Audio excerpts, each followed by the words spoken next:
Friends, ఎలా ఉన్నారు? మీరు గనుక కొత్తగా చూస్తున్నారా అయితే ఛానల్ కి సబ్స్క్రైబ్ చేసుకోండి. ఇంకా చాలా మంచి వీడియోలు వస్తాయి. ఈ రోజు బ్రహ్మముడి ఎపిసోడ్ లో రాజ్ కి శ్వేత కాల్ చేస్తుంది. ఏంటి, అత్తారింటికి వెళ్ళాక నన్ను మర్చిపోయావా అని శ్వేత అంటే, అంత లేదు, ఇక్కడ వీళ్ళు నాకు నరకం చూపిస్తున్నారు అని రాజ్ అంటాడు. మరి ఎందుకు అంత కష్టపడి అక్కడ ఉండటం దేనికి అని శ్వేత అంటే, వచ్చేయాలనే అనుకున్నా, కానీ వీళ్ళు నన్ను వదిలిపెట్టడం లేదు, వెళ్ళొద్దు అని ఎమోషనల్ బ్లాక్ మెయిల్ చేస్తున్నారని రాజ్ కవర్ చేస్తాడు. అంతా బాగా చూసుకుంటుంటే నరకం అంటున్నావేంటి అని శ్వేత అంటే, ఆ బావ తల నొప్పి ఉన్నాడు కదా అందుకే అని నసుగుతూ అంటాడు రాజ్. అర్థమైంది, వాళ్ళు నిన్ను పిలవలేదు, జలసీతో నువ్వే అక్కడికి వెళ్ళావు అని శ్వేత అంటుంది. హలో, ఎవరిని పట్టుకుని ఏం మాట్లాడుతున్నావు అని రాజ్ అంటే, ఒకప్పటి రాజ్ ఇలా మాట్లాడొచ్చు, కానీ మారిపోయిన రాజ్ ఇలా మాట్లాడకూడదు. కావ్య ఒక్కసారి వెళ్ళిపోతే మళ్ళీ రాదు.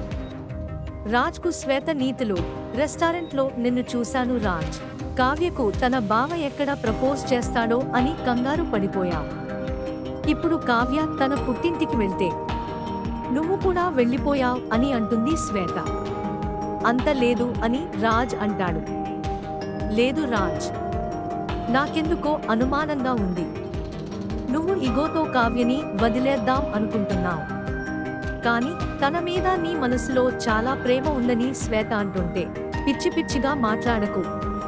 తన మీద నాకు ఎప్పటికీ ఒకటే ఫీలింగ్, తను నా లైఫ్లో నుంచి వెళ్ళిపోతుంది అంతే అని రాజ్ అంటాడు.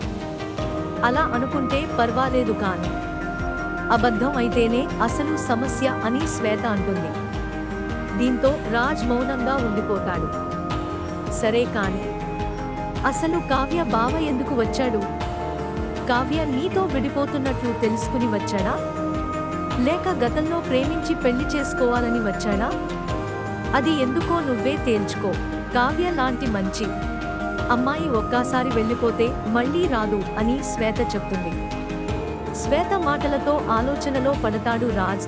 భాస్కర్ కు కృతజ్ఞతలు చెప్పిన కృష్ణమూర్తి, మరోవైపు బయట కావ్య, భాస్కర్, అప్పు, కృష్ణమూర్తులు అంతా చలి మంట వేసి కూర్చుంటారు. అల్లుడు గారు ఎక్కడమ్మా అని కృష్ణమూర్తి అడిగితే, కావాలనే లోపల ఆ శ్వేతతో ఫోన్ మాట్లాడుతున్నారు నాన్న అని కావ్య అంటుంది. కావ్య జీవితం నిలబెట్టాలని ప్రయత్నిస్తున్నందుకు నీకు కృతజ్ఞతలు అని భాస్కర్ కి చెప్తాడు కృష్ణమూర్తి. అనామిక, కళ్యాణ్ల పంచాయితీ. మరోవైపు కళ్యాణ్ ఇంటికి వస్తాడు. ఏమైందిరా అని ప్రకాశం అడుగుతాడు. ఇదేమన్నా నా వెంటనే అవడానికి మెల్లగా ప్రయత్నిస్తా అని కళ్యాణ్ అంటే, నీ లైఫ్ అంతా ట్రై చేసిన ఆ టైం ఎప్పటికీ రాదు కళ్యాణ్ అని అనామిక అంటుంది. ఏంటమ్మా అలా అనుకుంటున్నావు? ఇలా హేళన చేయకూడదని ప్రకాష్ అంటాడు. ఆ విషయం నాకు తెలుసు అంకుల్, కానీ మీ అబ్బాయి మాత్రం ఇంకా కవితలు, పద్యాల దగ్గరే ఆగిపోయారు అని అనామిక అంటుంది.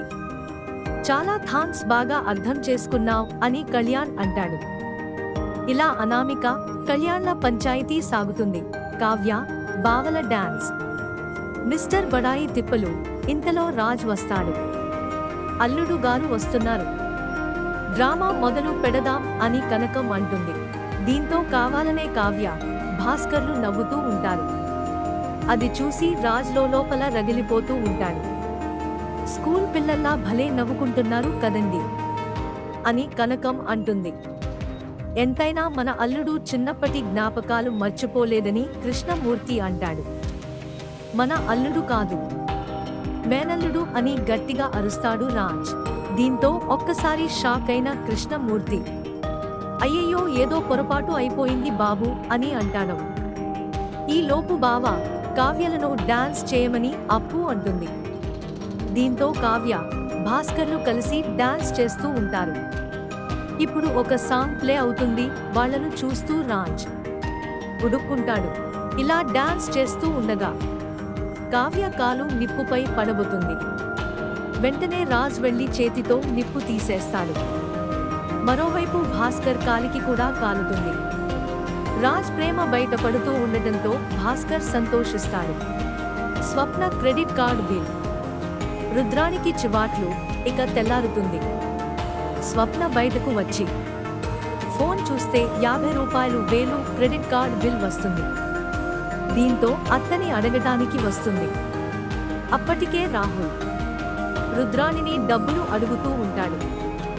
ఆ తర్వాత నా క్రెడిట్ కార్డ్ బిల్ కట్టాలి, 50 రూపాయలు వేలు ఇవ్వమని అడిగితే నా దగ్గర లేవు అని రుద్రాణి అంటుంది. మరోవైపు రాజ్కి వెళ్లి కాపీ ఇస్తుంది కావ్య. అప్పుడే భాస్కర్ బయట నుంచి వస్తాడు. బావను చూసి కనకం గట్టిగా అరుస్తుంది. దానికి అందరూ షాక్ అవుతాడు. అప్పుడు రాజు సీన్ గుర్తుకు తెచ్చుకుంటాడు. ఇక్కడో సీన్ నిజంగానే నవ్వులు పుట్టిస్తుంది. ఇప్పుడు ఇంట్లోని అందరికీ క్లాస్ పీకుతాడు రాజ్. అసలు నువ్వు ఎందుకు బయటకు వచ్చావు బావా అని అప్పు అంటే, స్నానమే కదా, నేను చేయిస్తాను అని కావ్య అంటే, నో అని గట్టిగా అరుస్తాడు రాజ్. స్నానమే కదా నేను చేయిస్తాను అని తీసుకెళ్తాడు రాజ్. భాస్కర్ బరువును మోయలేక ఇబ్బంది పడుతూ ఉంటాడు. ఇలా ఇవాటితో ఈ రోజు ఎపిసోడ్ ముగుస్తుంది. మరో ఎపిసోడ్తో మళ్ళీ కలుద్దాం.